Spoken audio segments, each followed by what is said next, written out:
gentlemen, St. George, Barnsill, New Winthrops, Powells, and all the other communities therein.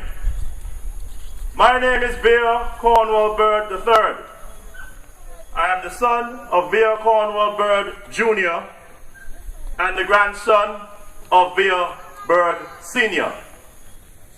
My beloved mother is a woman by the name of Ethelyn Annetta Brown, born in the year 1938, originally from Winthrops Estate. She actually made the trek from Winthrops and came to New Winthrops. She is the brother of Cecil Brown, the brother of Renford Joseph, the brother of Renford Raycon, the brother of Jim Wright.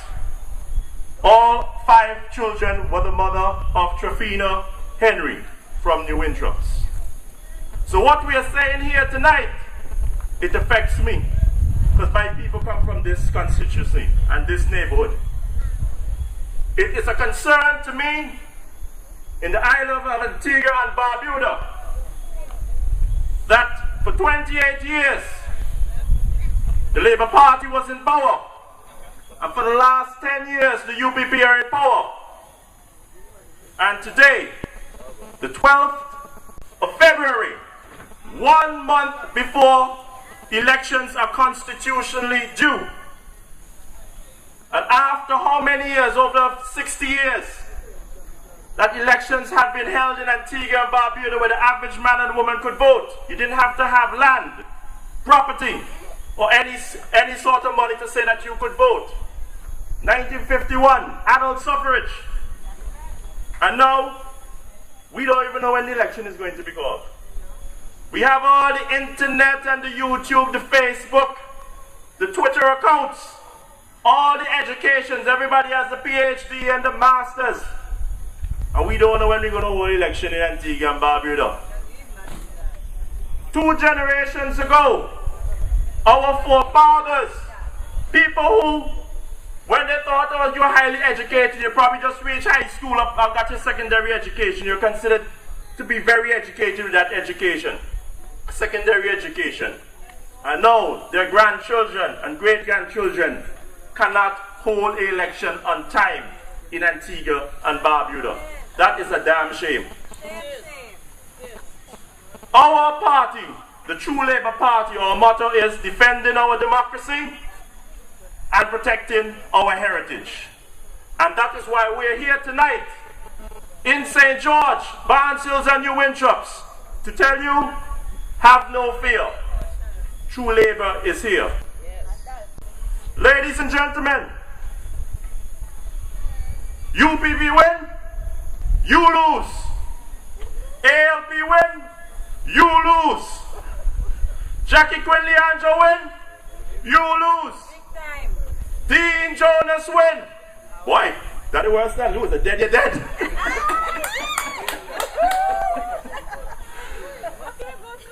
The True Labour Party is the 3rd and best option politically in Antigua and Barbuda right now. What has happened? We formed the party last year, in the 5th of July 2013, because we realized the hurricane, the storm, the Category 5 hurricane that was about to hit this country in regards to our electoral process and our democracy. There are 2 parties, 2 main parties that have been governing this country. And in that period of time, we have seen hardship upon the people of this country and no end in sight. We do not even have a policy that anybody sitting down, educated, uneducated, black, white, rich or poor, sitting down, hearing to what these 2 main parties have to offer you in policies to the issues that are affecting this community. Not one of these policies makes sense. And let me give you an example of what I'm talking about. The Antigua Labour Party, which claims that they have a proud heritage, which they do. And I've gone back from their mother institution, the ATNLU. In this election, what they're telling you, they're going to build you 500 houses in 500 days. Ladies and gentlemen, 500 houses in 500 days. If you look at the Daily Observer from Monday to Saturday, you will see that houses are up for auction. People cannot afford to pay their mortgages. People are having a hard time in Antigua and Barbuda today to pay their rent. But the policy of the party, which has been out of power for 10 years, what they're going to offer you as their main policy is to build houses that you cannot afford. You cannot afford these houses. Look in the Daily Observer from Monday to Saturday and see all the houses that are up for auction. Ladies and gentlemen, they're asking you in the Antigua Labour Party to give them 5-year term. But they're giving you 500 days, 500 houses in 500 days. And if my maths is correct, 500 days is a year and a half of work. 500 days is a year and a half of work. What about the other 3.5 years? What is the policy for Antigua and Barbuda concerning after the house project is built, even if it's successful and it's a load of nonsense? It's a load of nonsense. 500 houses in 500 days to an economy that has been battered by a world economic recession and the hurricane that has come upon Antigua and Barbuda known as the UPP. And now they're going to build houses that you cannot afford. That is the policy. Ladies and gentlemen, we say it is 500 houses in 500 days. The correct terminology is 500 foreclosures in 600 days. Because after the first 30 days, you can't pay the mortgage. Then another 30 days, 60 days, you can't pay a mortgage. Another 30 days, 90 days, you can't pay a mortgage. The bank will write to you and tell you that they're foreclosing on your house. And your house will end up in the Daily Observer. Yes. So do not believe the political gimmicks that are coming out of the ALP right now. The UPP is coming up with a policy. Well, it's in effect. We actually saw it this week. They are selling our birthright, our passports, for $250,000 US. The purpose of the CIP is not only to sell your passport or our passport, but the remaining beachfront properties in Antigua and Barbuda. Yes. That is what they're really after. Because these CIP applicants, or quote-unquote new citizens, have this document. It was passed in Parliament. Because what happened when they sell our passport, it was never qualified. There's nothing different from what you have and the CIP citizens who pays $250,000 have. There's no difference whatsoever. They can do anything they want to do. Just like you can buy land, they can buy land. And they have deeper pockets than you. So in Parliament, I believe it was Robin Yearwood, if I'm not mistaken, brought this up to the government. You are talking about selling citizenship. You haven't qualified what do you mean by citizenship. They said, no, we're not going to sell them any and every land. It's only special places that we're going to demarcate for the Citizen by Investment program. Ladies and gentlemen, listen to me carefully. Because the only properties that they have for the CIP applicants are all the last remaining beachfront properties. All the last remaining beachfront properties that were purchased by Papa Bird on behalf of the Antigua and Barbuda people back in 1967. We are the only country in the Caribbean that actually owns land before we had independence. We were not a dispossessed people. We did not ask the background them for land. We purchased it from them. £6 million sterling from the Royal Bank of Canada. Papa Bird purchased the last syndicate lands. And a generation and a half later, all the most expensive remaining lands, the beachfront properties, are what the UPP intend to sell to the same people that we purchased it from. Master days are coming back again. And let me tell you, I'm going to read out a name, all the names of the last remaining beachfront properties that the government of Antigua and Barbuda owns. And listen clearly, this is the document. Annex 1, Proposed Projects for Citizenship by Investment Program. Harbour Island, Jolly Beach, Pelican Island, Crump Island, Crump Peninsula, Warner Island, Carlisle Bay, Morris Bay, South Point, Galley Bay Heights, Jolly Harbour, Perns Point, Galleon Beach, Rendezvous Bay, Windward Bay, St. James, Willoughby Bay, Half Moon Bay, Emerald Cove, Nonsuch Bay, Jumbie Bay, Wetherills, Hodges Bay Club, Waterfront Properties, Antigua Village, Asia Bay, Tamron Hills, Sugar Ridge, Hall Pike, Mill Reef Club, Orange Valley, Blue Waters, Valley Church Development, Fry's Estate Development.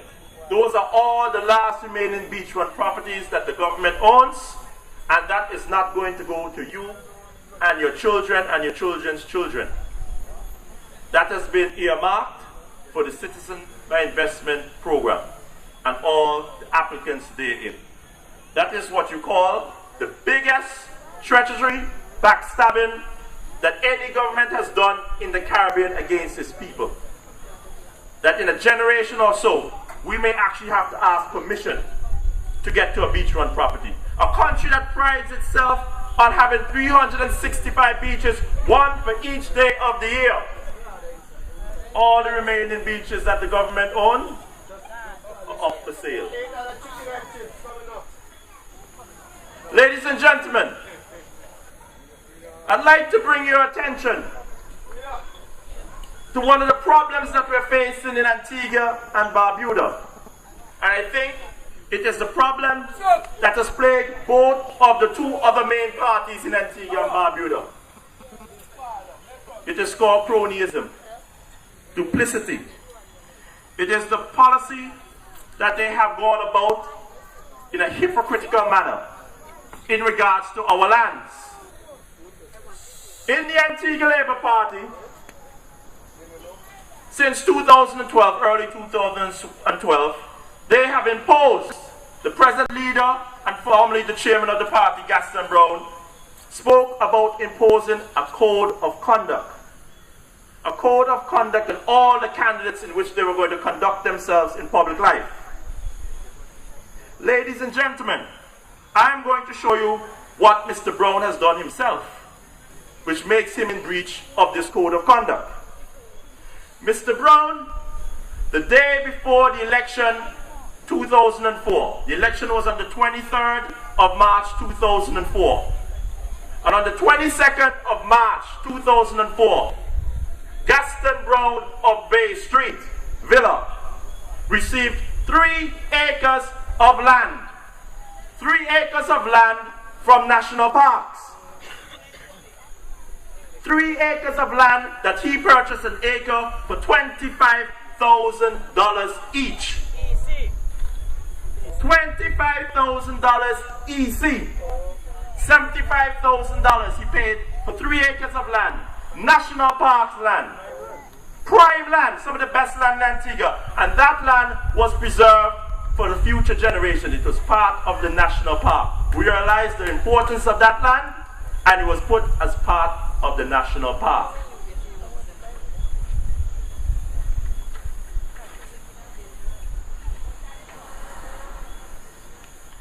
Ladies and gentlemen, this is the document. Hold on to that, Charlene. Let them see. I don't want to just say things and make them think me hold a blank piece of paper. Show that to the group over there. That is a transfer of land. 75,000 EC dollars for 3 acres of prime real estate, national park land. And let me tell you what happened after that. If that wasn't bad enough, because We're going to have it. Give us your email address. We'll get you a copy of it. Give us your email address. We'll get a copy to you. Now, let me tell you, let's just move on now. Because if that is bad enough, because Gaston Brown was a member of cabinet, and the cabinet of Antigua and Barbuda is the trustee of all our lands. They're supposed to safeguard our lands. But instead of getting us a deal as a trustee of these lands, he gave himself a steal of a deal. Right? And he has created and is imposing a code of ethics in the Antigua Labour Party. That is bad enough. But let us move on now to August of 2012, after the code of ethics has been implemented in the Antigua Labour Party. This is a document, a transfer of land, where Mr. Gaston Brown sold half an acre of the 3 acres. You hear what I'm saying? Half an acre of the 3 acres he got. He purchased an acre for 25,000 EC dollars. So half an acre is worth half of that, 12,500 EC dollars. Do you know how much Gaston Brown sold half an acre of this land for? $470,448. Just $30,000 short of $500,000 for half an acre of land. He purchased it for $12,500 and he made a steal of a deal. Ladies and gentlemen, this is the man that is imposing a code of ethics. A code of ethics on the Antigua and Barbuda Labour Party. I want to talk about accountability and transparency today. The land was sold to a Mr. Coleridge Davis of number 37 Painters in the parish of St. George. The transfer is dated the 23rd day of August 2012. Anybody wondering why that convention so many brown paper bags are being handed around? I don't know who had the money, but it certainly wasn't me. 3 months before the convention, Mr. Brown had $500,000 in his pocket. Land that he was safeguarded as the cabinet, the trustee of these lands. Your lands, gone. National park lands, gone. Ladies and gentlemen, good. There's more to come. Let me tell you the situation and the plan that the True Labour Party has for Antigua and Barbuda, and more so this constituency.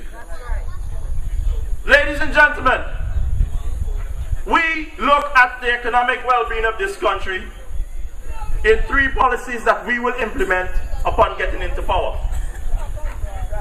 The first policy that we are going to implement is light manufacturing. Yes. We have to have light manufacturing in Antigua and Barbuda, and it will be catered towards the tourism industry.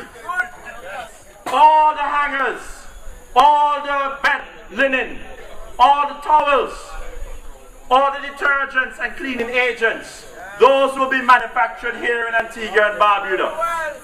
We have got to take light manufacturing serious and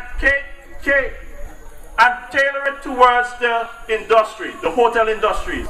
Because at the end of the day, the hotel industry needs these products, and we have to manufacture them. Because at the end of the day, there are no jobs in Antigua and Barbuda. You cannot sell off all your land. You can give the whole world passports, and that and all will diminish your state in Antigua and Barbuda. We are people who will be suffering because this country is only so large land-wise. And we will be a displaced people in our country if the selling of the land continues. So what we are saying is that the hotel industry must be geared towards light manufacturing. And we will provide jobs to this community by us having you work in light manufacturing. In the 1970s, up at Coolidge Industrial Park, we used to manufacture products. We used to manufacture toilet paper. We used to manufacture cigarettes. At one point in time, we even manufactured a car, the Hustler 1 and the Hustler 2. Some of the older people will remember. And what we are saying is that we have to go back there again. We're not going to compete with these other islands. We're going to gear it towards the hotel industry, the tourism industry.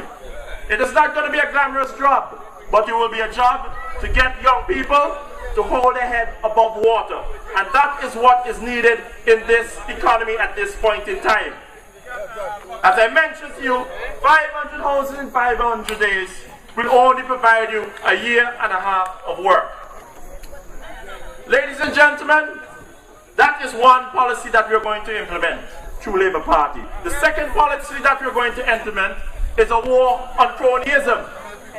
Because at the end of the day, in Antigua and Barbuda, too much of the money that is made in this country is going out to tender. It is not going out to tender. What is happening is that cronies are getting these government contracts. The Tenders Board Act is being disrespected. Contracts need to go to tender. And what we're saying, our policy as True Labour Party, is that we will criminalize any contracts that go out that do not go to tender. Everybody should be given the fair choice to bid on a contract. And the one with the most affordable price and the most efficient workmanship should get the contract. Not because you're a friend of a politician and you overinflate the price of the contract and the politician gets his kickback. That is wrong. That is why you see in St. John's today, we have millions of dollars in concrete sidewalks, but not one of them are built properly. We have jelly bean sidewalks. We have rota condominiums. All of these contracts did not go out to tender, and that is where we suffer. There is enough money in Antigua and Barbuda today to run this country. We never had to go to IMF. But there's a problem in that these acts are being disobeyed. The Tenders Board Act. Another act is the Finance and Administration Act 2006, where all contracts on the public purse must go to Parliament to be debated and voted upon. The Finance and Administration Act. The Wadadli Power Plant never went to Parliament. It was only after the scandal broke out that they decided to carry it to Parliament, after they done sign on the dotted line. To this day, the contract, we don't see all the pages for the contract. Some of the pages are white out. Some of the pages are missing. And I'm telling you, the Tenders Board Act and the Finance and Administration Act, all these acts must have a criminal offense as part of the act for any politician who passes or signs on a contract which does not go to Parliament. It is the only way that we will be saving money, because the politicians do not fear when the Tenders Board Act is being breached, because what? It's a civil wrong, and they have misfeasance in public office, and they can take another 10, 15 years before the politician or one of the cronies pays back some of the money. Where the money go? We have to criminalize these breaches, these corrupt practices in these acts. And that is where we will have money to run this government. Ladies and gentlemen, the third policy for this economy is that we need to have a serious discussion on the legalization of marijuana. Yes, yes. It is a very serious topic. But we're not saying as True Labour Party that we are going to simply say, you vote us into office and the next day anybody can go and smoke ganja because it's illegal. That is not the way. That is the way of inviting chaos into your country. What we are saying, upon attaining office, we will hold a referendum. A referendum where you will decide if you want ganja to be legalized in this country. You cannot leave it up to any of the politicians. ALP, UPP, True Labour. It is for you to decide. I personally am for it. Because at the end of the day, I favor a very highly regularized process of legalization. And let me tell you what I mean by regularization. When we say, if it is approved, the referendum is approved to sell marijuana, the first thing that has to be done is that all the growers of marijuana, it's not that you're going to just go out there and grow marijuana and throw the ganja on a table and say, hey, pay me for this here. It will be regulated. You will have to have a license to grow marijuana. The government will have to check to see the area of land, the quality of the marijuana that you're producing. You will have to pay all your taxes. You will have to pay your social security, your education levy, and your medical benefits. You will be issued a certificate, a license to grow marijuana. And the only person that you can sell the marijuana to, the farmers, is to the government. And the only person that will be allowed to sell marijuana in Antigua and Barbuda are the ones who have a license to sell marijuana. And they will be taxed. They will pay their social security, education levy, and their medical benefits. They will be able to check and see the place where they're selling it, the cleanliness, the hygiene, and the quality of the product that they're selling. And yeah, correct. That is it. And at the end of the day, ladies and gentlemen, because the selling of marijuana is legal, it does not mean that people can come and import marijuana into the country. That is still an illegal act. And because we are selling marijuana, does that mean that we can export it to other islands who don't want it in their country? That is a decision that is made locally, and it must stay here. So there are still offenses that will remain on the book of importation and exportation of marijuana that has not been approved. What we are saying is that with the added money from the marijuana sales, we can go and pay our taxes. And our debts. We can pay our debts. And that is very important, because neither of the two other main parties are discussing the national debt of Antigua and Barbuda. What is happening to the national debt of Antigua and Barbuda? Because at the end of the day, we have not had public accounts since 2005. So we don't know how badly off we really are. And I believe it is worse than even the government realizes, because I believe they are spending without taking into account of what is really taking place. We have gone to IMF. We have gone to Chavez at 1 a.m. in the morning. He's giving us $50 million on a phone call. How are we going to pay that back? What are the terms of repayment? We have no clue. And that is what I am telling you. If we manage marijuana, the sale of marijuana properly, we can dig ourselves out of this hole that both the ALP and the UPP have brought us down to. Ladies and gentlemen, this is a serious issue that neither the ALP or the UPP are addressing in Antigua and Barbuda. CIP, sell your land.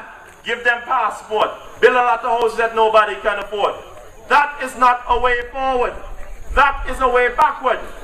I mean, even in America, the cause of this worldwide recession was because America was selling houses to people that they could not afford. The mortgage crisis, 2008, the start of the recession. They were selling houses to people that they knew could not afford the houses, and when the houses went into foreclosure, it started to run, because they realized that they were bad loans and they could not recover from these people. That is the policy that it appears that is going on by the ALP. And we must guard ourselves against going down that path.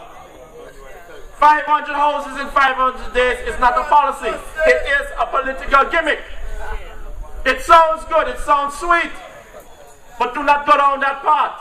And I am telling you here tonight, if you elect Kelton Dalso to be the representative in this area, he's a man from a party that has superior policies that will address the issues that are actually affecting your life.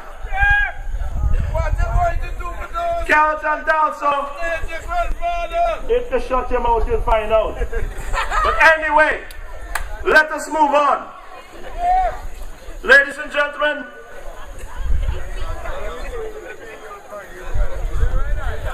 now, let me just freestyle here a little bit, because there seems to be a little confusion politically in Antigua of what third parties can do. You would hear when we launched this party last year in July, we heard all the negative context in the world used against us, that we are mashing up the Labour Party, that third parties don't do well in Antigua and Barbuda, that there's no way that you will succeed. Right? But let me tell you, isn't the third party part of the government right now? Isn't it the UPP merged with the BPM in Barbuda? It's a third party that is running this country right now. The Barbados People's Movement. Barbuda People Movement, I mean. And they say third parties aren't successful in Antigua and Barbuda. But a third party is in government. The BPM. Tell Max Hurst on your view that fact. Ladies and gentlemen, they say that a country can't have two Labour parties. That there's only one Labour Party. But let me tell you the facts. And ask Max Hurst, know it all Max Hurst about this. We are late to the game. In Barbados in 1938, they had the Barbados Labour Party. And in 1955, they formed the Democratic Labour Party. The Democratic Labour Party was the second Labour Party in Barbados. And the leader of the Democratic Labour Party was Errol Barrow. The Premier, he made it in the election after that to become the Premier and then the Prime Minister of Barbados. The second Labour Party was the first party to take power before Barbados Labour Party. He ran the country for 10 years. And then the Barbados Labour Party, the first one, took over.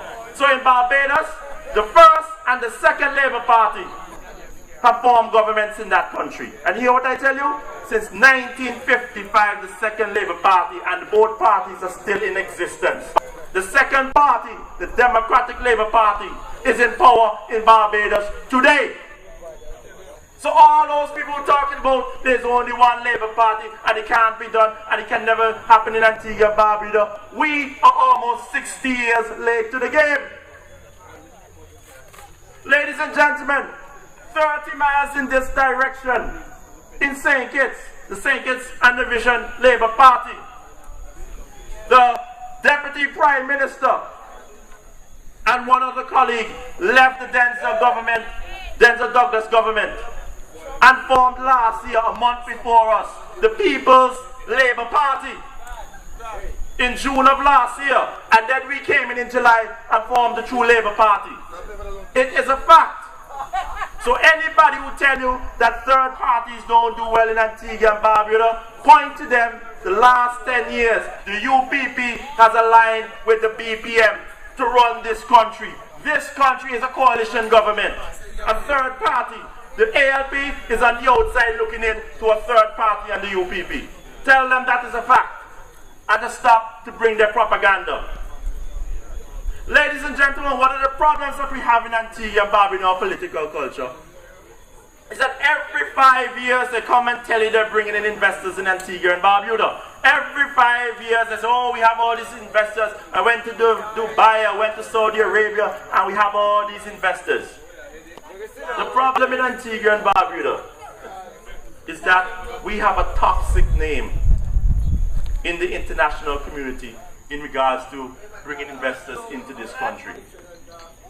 After the offshore banking, after the gaming industry have been destroyed, and after what happened to Alan Stanford, people are not willing to come in here like they were before.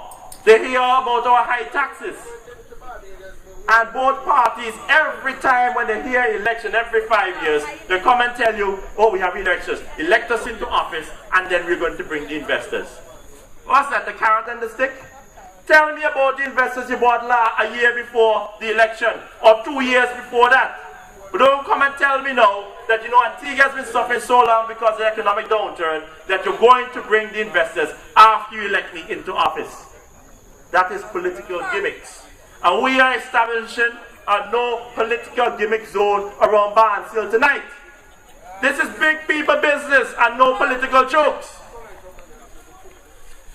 Ladies and gentlemen, you have to hold these people accountable, because for far too long they come up with this gimmick about every 5 years. Oh, you know, I went over to Dubai and I went over to Paris and I went to London and we saw some investors and they're very eager to invest in the country, but they said they have a sign a memorandum of understanding. A memorandum of understanding is not a contract.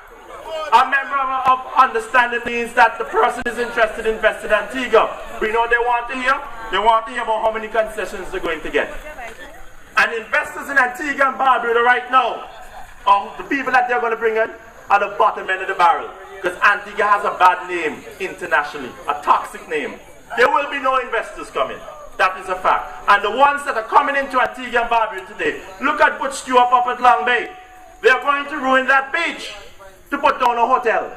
But by the time you hear about all the concessions that Mr. Butch Stewart is going to get, all the tax write-off, all the rights to bring in all material and manpower from Jamaica and so on and so forth, it is basically we, the taxpayers, will be paying him to put up his hotel and to employ the workers from us, the taxpayers. Because if you give a man 20, 30 years of tax exemption, it is you paying him to employ you. It has got to be a homegrown solution. And that is why we say we have to go to light manufacturing. We had it in the 70s. Right here. Ask your parents if you're too long, or ask your grandparents right there at Coolidge Park in St. George. We had a manufacturing industry, and we will bring it back to Antigua and Barbuda. Ladies and gentlemen, there is an energy crisis in Antigua and Barbuda right now, which neither the ALP or the UPP are really addressing. And we are the only party that remain true to solving the Wadadli power plant scandal. There is an energy crisis in this country, and we all feel it in our homes that we're paying these high utility bills. The bills aren't double anymore. The bills doubled, our utilities bills doubled around 2009. Right now, it's triple and quadruple. That is what we're facing in Antigua and Barbuda right now. And let me tell you this, ladies and gentlemen, the situation with the energy crisis is that it affects not only your home, but it also affects the businessman in St. John's and all over Antigua and Barbuda. And both of the other two main parties are not addressing this issue. Because if you do not have an affordable source of energy and a reliable source of energy, you cannot grow your economy. There's no way an economy can grow if energy is cost too much and it is unreliable. You have to have affordable energy. We're not saying it has to be cheap. We're not saying it has to be free. But you have to have affordable energy to grow an economy. The businessmen, just like you at home, they have to watch at the end of the month how much they're paying out. And if their utility bills are too high, they're not going to hire any more people. They're not going to hire more people. They're going to actually fire people. And that is what the ALP and the UPP, they're giving you a disservice. Because none of them are talking about the Wadadli power plant. How are you going to bring investors to this country when they hear about our power supply in this country? It is too high. Ladies and gentlemen, our solution in the True Labour Party for this matter is that we do not mind paying $55 million for new generators because we need it. But we do not believe we have new generators up there at Crabs. And we do not mind paying $55 million for new generators. But if we cannot get it from the Chinese, we're going to get new generators from the Taiwanese, from the French, or the Germans. It's actually a German generator they have up there, but it's antiquated. We will get affordable energy into Antigua and Barbuda, not only for your home, but in order to grow our economy. And that is what we are promising you as the True Labour Party. There is no other alternative. That cannot continue what is going on up there at the Wadadli power plant. The Chinese can come and collect their scrap, and we will go and source that generator elsewhere if needs be. Ladies and gentlemen, that is the most important issue in Antigua and Barbuda right now. because our economy is at a standstill. It will be at a standstill. It will be stagnant without affordable source of energy. Ladies and gentlemen, I am asking you, I'm imploring you to support Kelton Dalso. Kelton Dalso is somebody who is willing to fight for you. He's a young man. He has the energy. Take advantage of it while he is young. While he is willing to take on the world. Anybody who is willing to take on ALP and UPP and BPM and whatever it is out there is a man that you know is going to try hard to move mountains for you. And I beseech you, the party may be young, but as I said again, in the United Kingdom, it is run by two parties. The third party is running the government in England right now. They had the election in about 2010 or 2012, I think. The Conservatives, the Labour Party, and the Liberal Democrats. Neither the Labour Party or the Conservatives had enough votes to take the government, and they had to go and speak to the Liberal Democrats. And the Liberal Democrats, upon hearing both of those other two parties, decided to go into coalition with the Conservative Party. There is a third party that is running the government in coalition with the Conservative Party in England right now.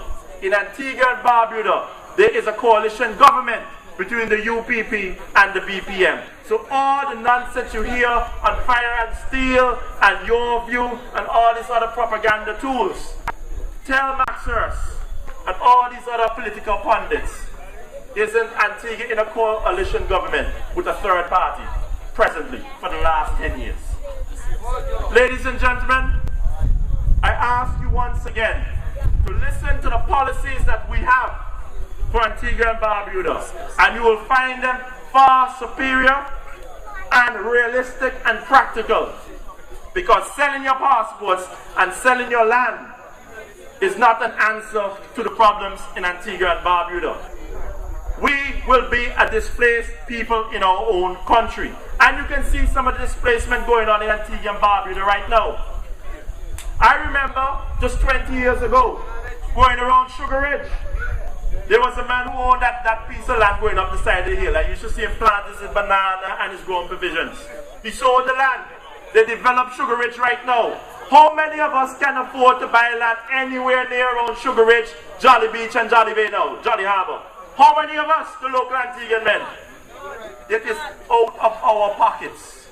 We can't go in that direction anymore. The furthest we can go towards Sugar Ridge side is probably Bowlands. And then after that is probably Crab Hill. But in between those two villages, that's a no-go zone for us. We are displaced in that direction. And if we allow the UPP policy to go forward, selling the lands that I called out here tonight, I don't know what is going to happen in another generation. We're going to suffer. So listen to our policies and ask us questions.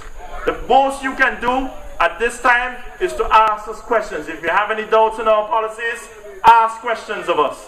And in addition, we do not claim that we have all the answers to every ill in Antigua and Barbuda. Those things have been generational. But we'll try to come to a solution with your assistance. Anybody, any politician, any party that you press a button and they have the solution, think twice about them. Because they don't have the solutions. And we are willing and mature enough as politicians to admit it. We don't have all the solutions to the problems, but we're willing to work with you to come up with the best, most reasonable and practical solution. On election day, ladies and gentlemen, vote Kelton Dalso all the way. Thank you very much and have a good night.